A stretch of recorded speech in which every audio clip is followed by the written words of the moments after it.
tohle za mnou je Torrevieja. 80 000 město, 60 km jižně od Alicante, kde se dneska dá sehnat bydlení pod 2 miliony. Tak jsme se sem vydali, aby jsme zjistili, čím je tohle místo tak neatraktivní a proč se tu dá sehnat ubytování a bydlení levnější než na českém sídlišti.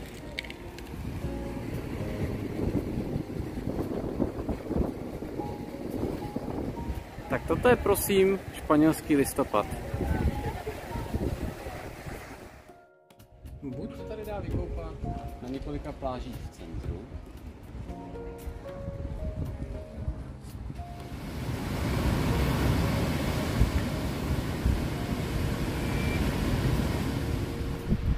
kdo se nebude chtít mačkat na městské pláži, tak může 5 km zajet, jezdí se mi MHDčko, na pláž La Mata.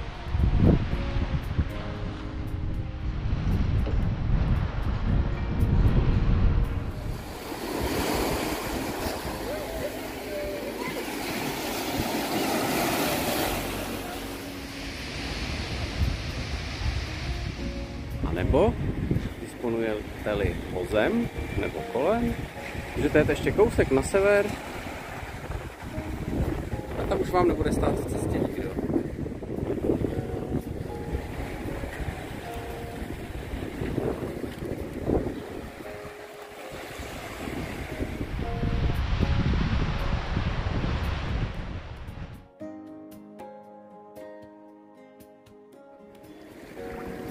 Začátek listopadu, voda má pořád ještě 23 stupňů, takže jako je to trošku studenější, ale dá se to.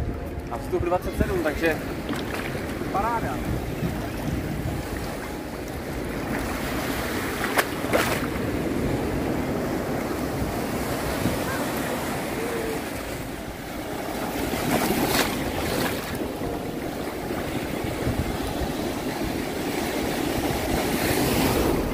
V polovině listopadu, když má voda třeba jenom 20,5 nebo 21, ale pořád, když je vedro, tak se do toho dá aspoň na chvilku vlízt.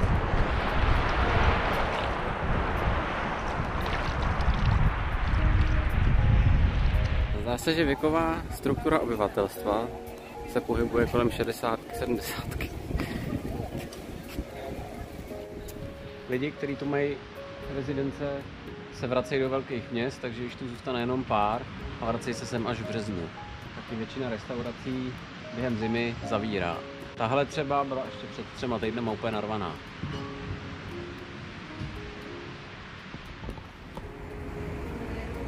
No, centrum nepatří k úplně nejslednějším, je to barák na baráku, víc by tomu teda slušela nějaká zeleň.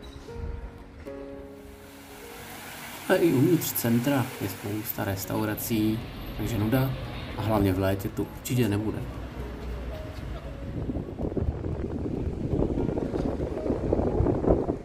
Ale tak tím nejatraktivnějším na celém centru je promenáda kolem moře.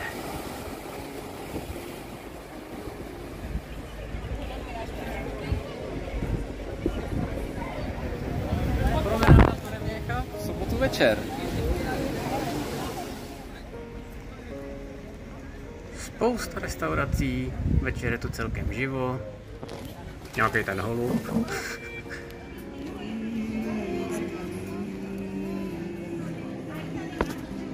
Fajn místo. Torrevieju obklopují 2 solné jezera.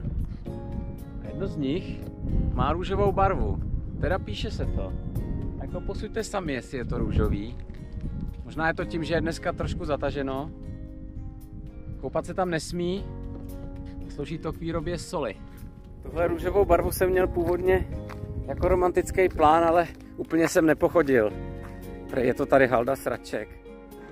Tak tam dáme trošku filtru, ještě to přirůžovíme, no a je to růžový.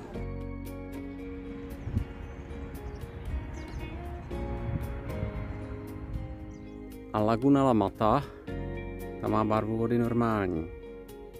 No mysleli jsme, že bychom si to objeli dokola, až na druhou stranu.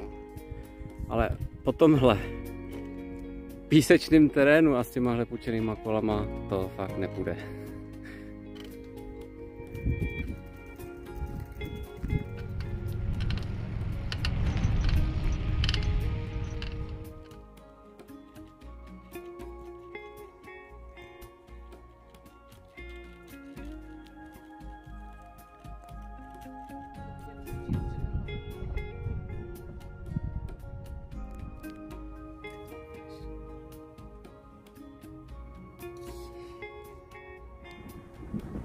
MHD v Torrevieja má 8 linek.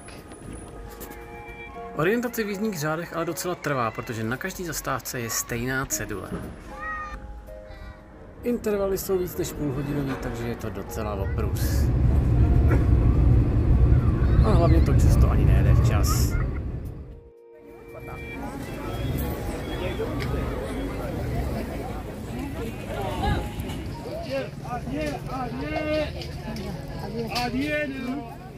Každý pátek tady konají trhy, kde můžete sehnat oblečení fakt za pakatel, takže i místní chudina se tady oblíkne.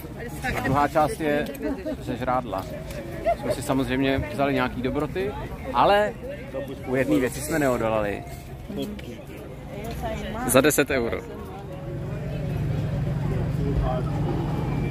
Habanero.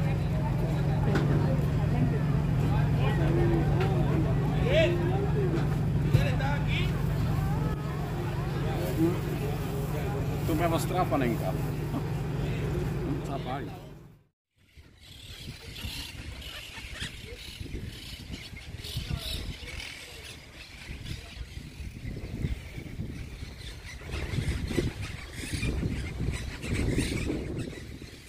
Jako není to tady jako v Malaze, že je tady samej topouček, ale když člověk vleze do parku, kde je hodně palem, je to slušný hluk.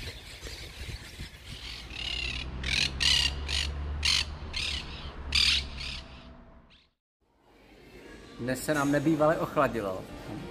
Kalhoty dlouhý a svetřík je 17 stupňů, takže je ideální absolvovat La Ruta de Tapas, kdy si můžete v 16 vybraných restauracích dát tapa plus skleničku vína nebo piva za 3 eura.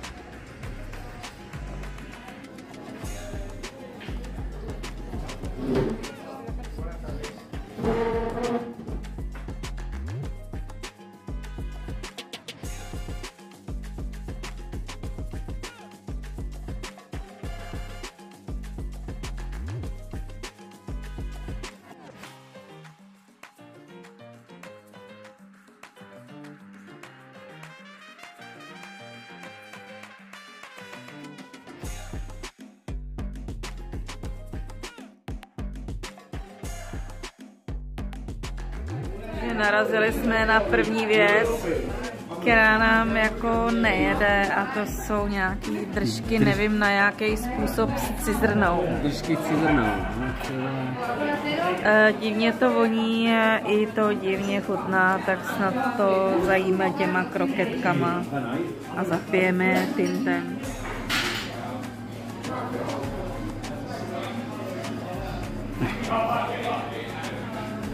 Mňamink. Úžasná směsice chutí a různých dobrot. Výborný. Pořád samozřejmě 11 restaurací, 11 papání, jak je každému víno, rovná se společenská únava.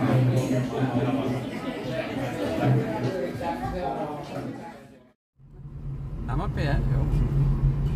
Na mapě vypadá Torrevieja jako docela malá, ale ona se skládá z centra a pak z vilové části Urbanova a ta je fakt roztáhlá. Jako chodit to je minimálně na hodinu, takže auto se fakt hodí.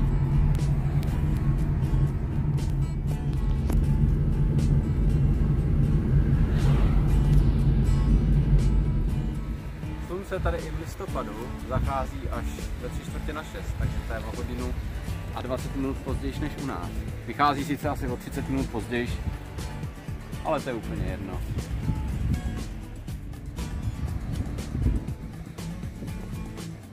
Takže nic zásadního, proč bychom po tomto místě měli říct, že je neatraktivní, jsme nenašli. Totiž ten hlavní důvod, proč je to tady tak levný, je, protože tady bylo spousta vil nebo bydlení po Rusákách, který museli kryt.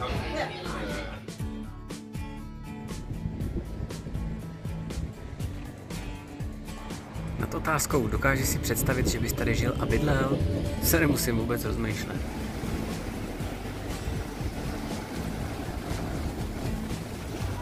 Chodit tu až na pár dní celý rok v kraťase. Dobré jídlo, občas i nějaký to zvláštní zvířátko. Takže za nás jasná volba. A teď top 10 míst v okolí, kam jsme zavítali.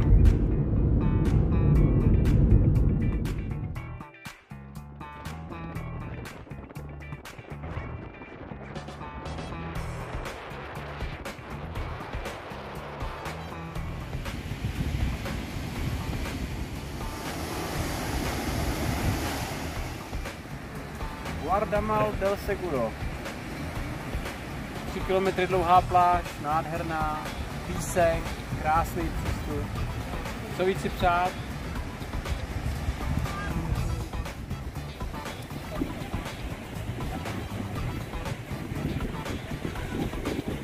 Vypadá to zde nebezpečně vyprázdněný a na spousta balkonech se vende.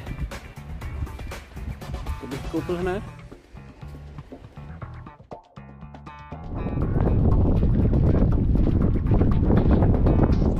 Město pode mnou je Cartagena. Má 210 000 obyvatel. Má tenhle obří přístav.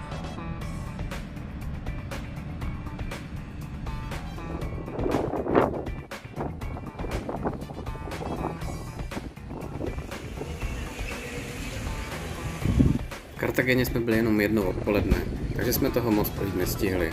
Určitě by si zasloužila víc času.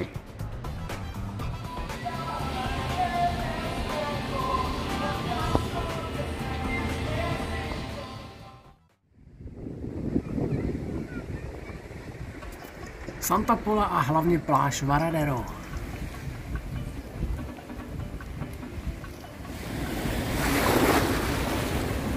No tak ostatní pláže, kromě Varadera, na Santa Pola nejsou nic moc, ale to je jedno. Navždycky bude Santa Pola mým prvním místem, kde jsem dokončil závod na pláži.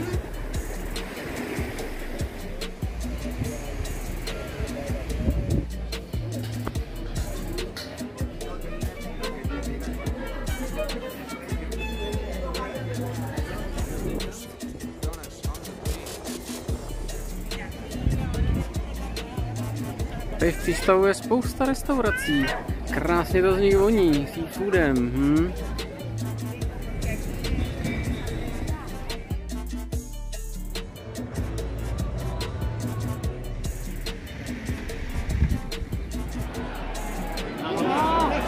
No!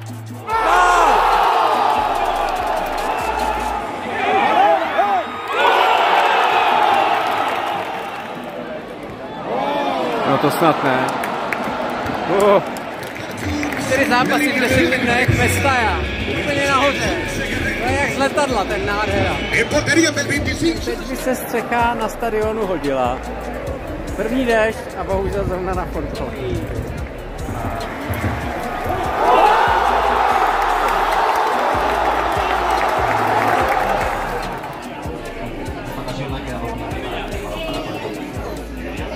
Mistrovství ve fotbale vždycky patřilo léto, teplo a oni ho dají na listopad. Jako. Musíme cestovat tam, kde léto je.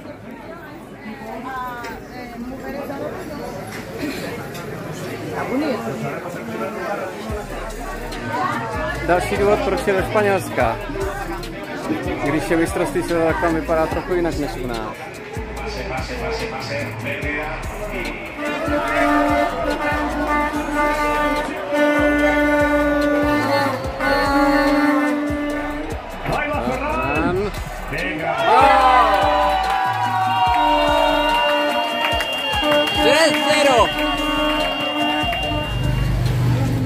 Jinak dámy, vidíte, jak se u nás o fotbal nezajímáte. Tady to komentuje Španělka, kterou jsme byli ve švédském baru, tam to komentovala Švédka. Ženy a fotbal.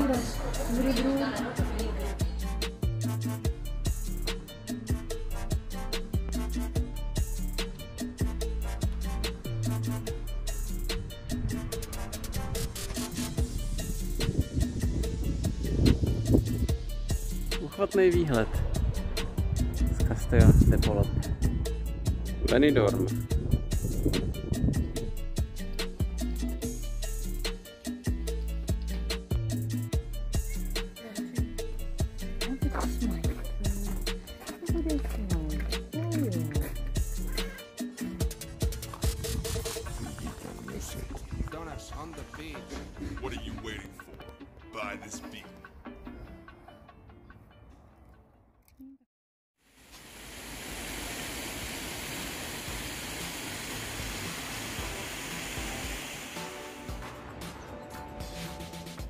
Elche má úplně nejvíc palem na jednoho obyvatele.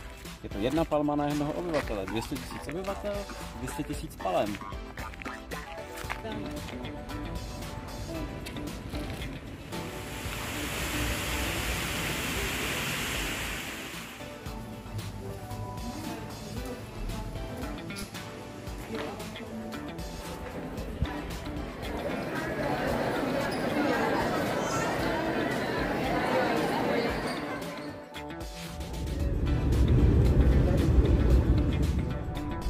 Alicante.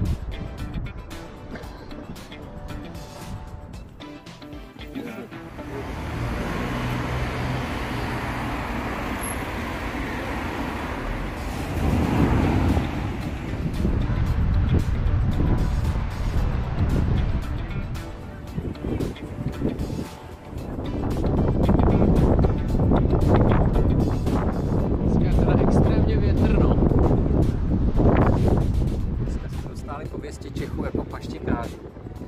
Ne, že bychom si sebou vzali májku z domova, ale byli jsme včera na trzích, kde mají tuhle výbornou paštiku. A ať jsem teda velký fanda Matěje, tak tohle je ještě lepší. Jo. Na sever od Alicante je tahle nádherná dlouhá pláž San Juan. Dominantou Alicante je pevnost Santa Barbara.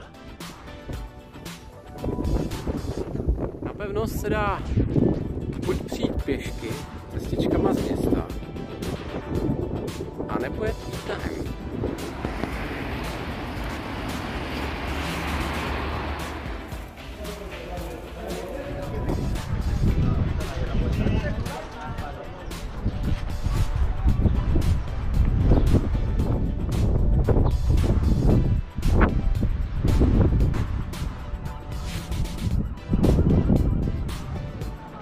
To 75 000 obyvatel.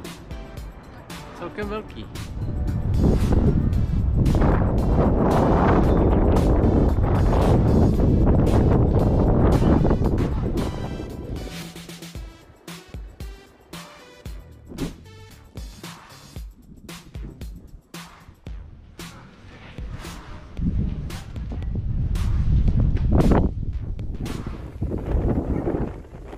Původní plán byl, že bychom v Alicante zapařili večer, ale na sluníčku je natěnko a vevnitř, ve městě, v těch ulicích, tak profukuje, že by se potřebovali zimní víny.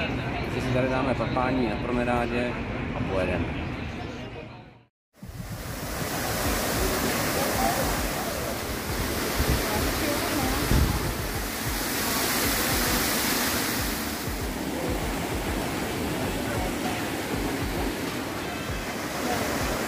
Klasicky, když je ta možnost podívat se na vodopády, tak jsme toho využili.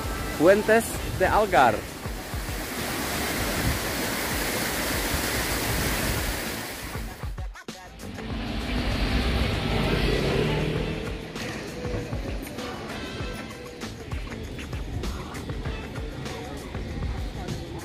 Tohle je Valencie, má 800 000 obyvatel, je veliká, ale absolutně mi nepřísluší cokoliv o ní říkat, že tady budeme půl dne.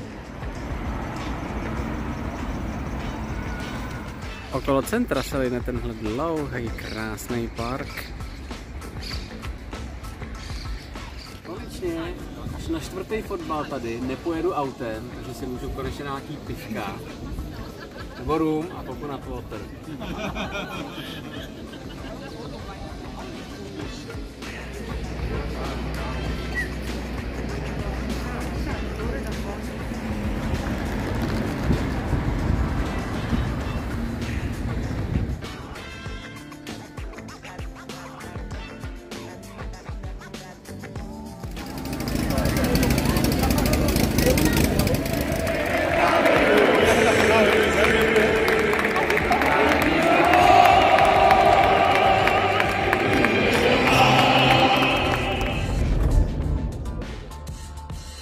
Y número 1 es Benidorm.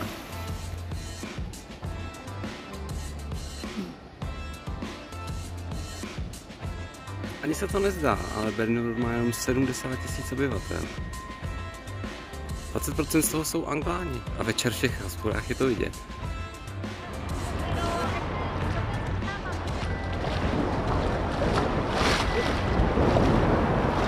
Specialitou Benidormu jsou tyhle krabítka.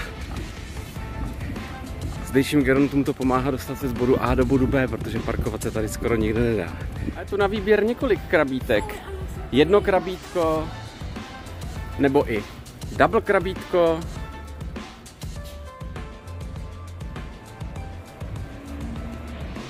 Nejlepší je vychutnat si Benidorm z výšky, z nějakého vysokého patra místního mrakodrapu. No. Taková středomořská Dubaj.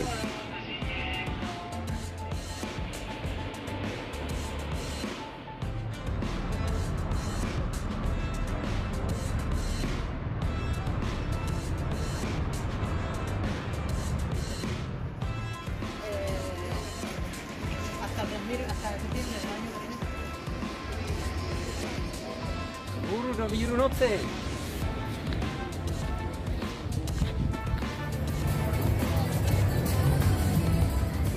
Dali nám to celkem zabrat, my jsme tady v Benidormu mezi spoustou anglických restaurací našli nějakou se seafoodem, ale výsledek moc dobrý. 2 kec 5 pivek za 10 a 2 koktejly za 12.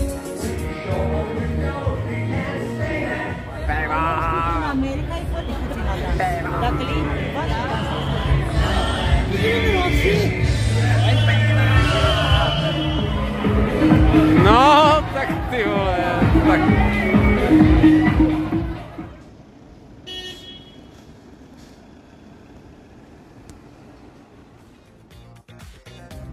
Tak to je z našeho skoro celovečerního filmu vše, přátelé. Na závěr pár fotek. Snad jen dovětek, že představa toho, že člověk žije na jihu Španělska, je fakt lákavá. Ty 2 mega se zase nezdá jako taková investice, když si člověk uvědomí, jaký tam mají počasí, jaký tam mají pláže. Není to žádný prales, nikde daleko. No je to na každém z nás, no.